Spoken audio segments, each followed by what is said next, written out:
नमस्कार, राम राम, आदाब, सत श्री अकाल, जय भीम, जय जोहार। मैं लोकेश कुमार, आप देख रहे हैं अंतिम दस्तक। दिल्ली सरकार के मंत्री राजकुमार आनंद के इस्तीफे के बाद देश की राजनीति और ख़ास करके दिल्ली की राजनीति में नया भूचाल आ गया है। कारण कारण ये कि राजकुमार आनंद ने ये कह के इस्तीफ़ा दे दिया कि आम आदमी पार्टी में दलितों को कोई प्रतिनिधित्व नहीं दिया जा रहा है। बता दें आपको कि ये वही राजकुमार आनंद हैं जिन्हें मंत्री तब बनाया गया है जब राजेंद्र पाल गौतम ने एक बयान दिया था। बयान क्या, सिर्फ इतना सा कहा था राजेंद्र पाल गौतम ने, जो बाबा साहब की 22 प्रतिज्ञा थी उनको बौद्ध महासम्मेलन में दोहराया था। उसके बाद राजेंद्र पाल गौतम को इस्तीफा देकर और राजकुमार आनंद को समाज कल्याण मंत्री बनाया गया है। तो आम आदमी पार्टी में क्या वास्तव में दलितों को प्रतिनिधित्व नहीं देने का मामला अब तूल पकड़ेगा, या देश की किसी भी राजनीतिक पार्टी में जो बहुजनों की एक प्रतिनिधित्व वाली बात है वो यहाँ से निकल के आएगी? बाबा साहेब का फोटो हर प्रेस कॉन्फ्रेंस, हर सरकारी दफ्तर पर लगाते हैं, लेकिन जब बाबा साहेब के बातों की बात आती है, देखिए रिजर्वेशन तो संवैधानिक मजबूरी है, लेकिन जब बात रिप्रेजेंटेशन की आती है, जब हम ऐसी जगहों पर अपने आदमी भेजने की बात करते हैं, दलित समाज अपने आदमियों को ऐसी जगह भेजने की बात करता है, जैसे हमारे यहाँ 13 राज्यसभा सांसद हैं, दलित या पिछड़ा या महिला कोई भी नहीं है। लेकिन आज मैं बहुत व्यथित हूँ, इसलिए आप लोगों को मैं अपना दुख साझा करने आया हूँ। मैं राजनीति में जब आया था, जब अरविंद केजरीवाल जी ने कहा था कि राजनीति बदलेगी तो देश बदलेगा,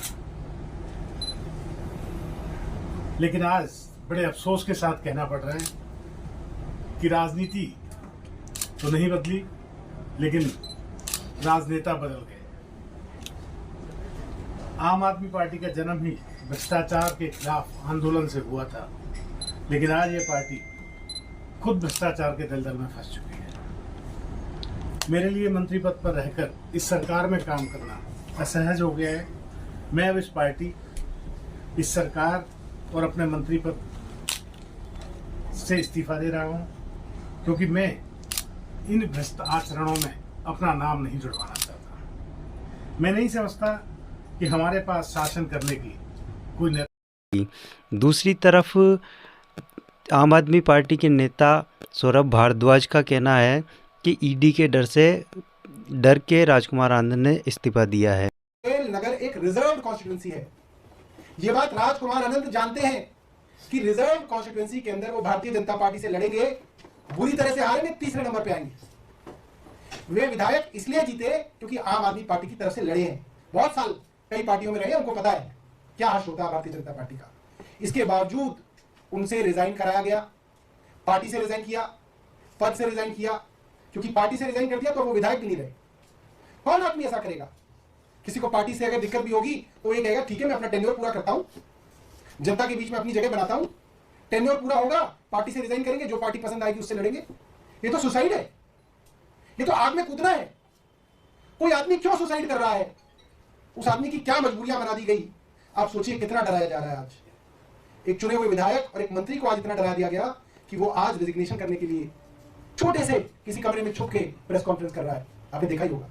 मुझे लगता है कि शर्म आनी चाहिए आज भारतीय जनता पार्टी को कि आज उसने इस देश के प्रजातंत्र की वो हालत कर दी है जिस देश का संविधान बाबा साहब अम्बेडकर ने लिखा कि इस देश में लोग आजादी से जिएंगे, आजादी से सवाल पूछेंगे, सरकार से सवाल पूछेंगे। उस देश की हालत आज ये कर दी है कि चुने हुए मंत्री जो है इस तरह से रिजाइन कर रहे हैं। बहुत शर्म की।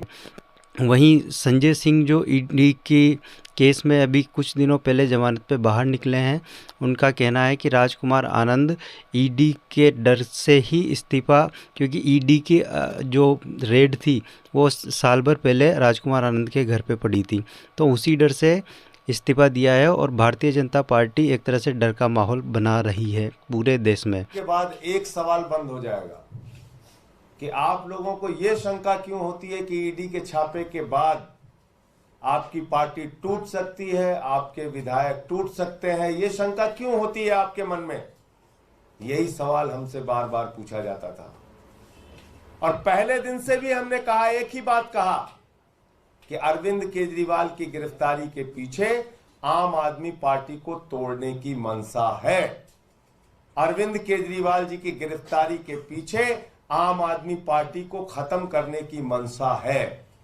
ईडी की कार्रवाई के पीछे कोई जांच का उद्देश्य नहीं है, भ्रष्टाचार को उजागर करने का उद्देश्य नहीं है।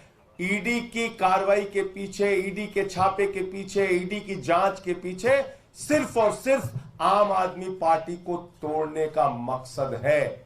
और इसलिए मैं दोहरा रहा हूं इस बात को कि भारतीय जनता पार्टी इस देश की वो आपराधिक पार्टी है जो देश भर में इस प्रकार का गुंडागर्दी का आचरण कर रही है। ईडी सीबीआई का इस्तेमाल करो, विधायकों मंत्रियों को तोड़ो और अपनी पार्टी में शामिल करो। यही काम इन्होंने महाराष्ट्र में किया, अरुणाचल में किया, उत्तराखंड में किया, कर्नाटक में किया, मध्य प्रदेश में किया।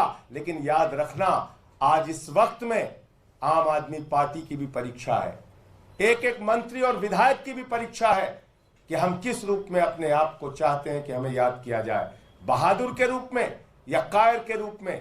यह इतिहास दर्ज करेगा कि आप कैसे ऐसी भ्रष्ट पार्टी, ऐसी बेईमान पार्टी, ऐसी गुंडागर्दी मचाने वाली पार्टी जो देश भर में पार्टियों को तोड़ रही है, उस भारतीय जनता पार्टी का मुकाबला ऐसे दौर में आप कैसे करते हैं, यह भी तय होगा। आना चाहता हूं, यही है राजकुमार आनंद, जिनके यहां 23 घंटे तक ईडी का छापा पड़ा था।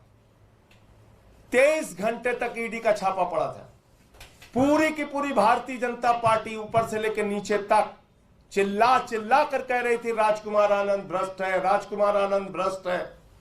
पूरी की पूरी बीजेपी कह रही थी, सारा केंद्रीय नेतृत्व, इनके बड़े बड़े नेता, नड्डा जी हो, अनुराग ठाकुर हो, पीयूष गोयल हो, सब ने बयान दिया राजकुमार आनंद भ्रष्ट है।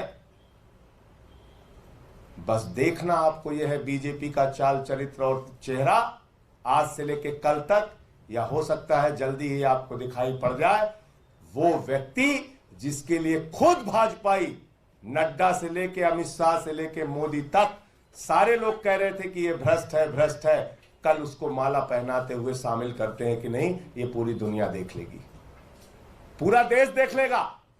फिर उसके बाद पार्टी विद द डिफरेंस वाली बात मत कहना, फिर उसके बाद चाल चरित्र चेहरे वाली बात मत कहना। फिर तो भाजपाइयों कालिक लगा के अपने चेहरे पे घूमना। तुम्हारा कोई चरित्र नहीं है, कोई चरित्र नहीं है, तुम्हारा एक ही चरित्र है, पार्टियों को तोड़ो, सरकारों को गिराओ, लोकतंत्र को खत्म। ये सोचने वाली बात है कि राजेंद्र पाल गौतम, जो कि बहुजनों के एक बहुत बड़े नेता थे, आम आदमी पार्टी के मंत्री, उनके इस्तीफे के बाद राजकुमार आनंद को मंत्री बनाया गया। और राजकुमार आनंद आज ये कह के इस्तीफा दे रहे हैं कि आम आदमी पार्टी में दलितों का कोई प्रतिनिधित्व नहीं है या फिर ना के बराबर है। इसी के साथ राजकुमार आनंद का कहना था कि जिस पार्टी का जन्म भ्रष्टाचार को लेकर हुआ है, आज वही पार्टी भ्रष्टाचार में नंबर 1 बन गई है। और 2 साल पहले ही मंत्री बने थे। इसके ऊपर संजय सिंह ने कहा है भाजपा ईडी और सीबीआई का डर दिखाकर पार्टी तोड़ रही है। आज पार्टी के नेता कार्यकर्ताओं की परीक्षा की घड़ी है। हम जानते हैं कि इस लड़ाई में कुछ लोग पीछे हटेंगे, कुछ टूटेंगे, किसी का मनोबल कम होगा।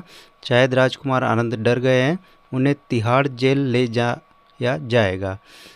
और एक बात और, अगर ऐसा है कि आम आदमी पार्टी या और दूसरी कई पार्टियां जो दलितों को प्रतिनिधित्व नहीं दे रही है, तो क्या आपको भी लगता है कि देश की और भी पार्टियां दलितों को एक कोने में खासकर वोट बैंक पाने के चक्कर में ही इस्तेमाल करती रहती है? कमेंट सेक्शन में आप बताइए कि क्या हमारी बात सही है या फिर कुछ और।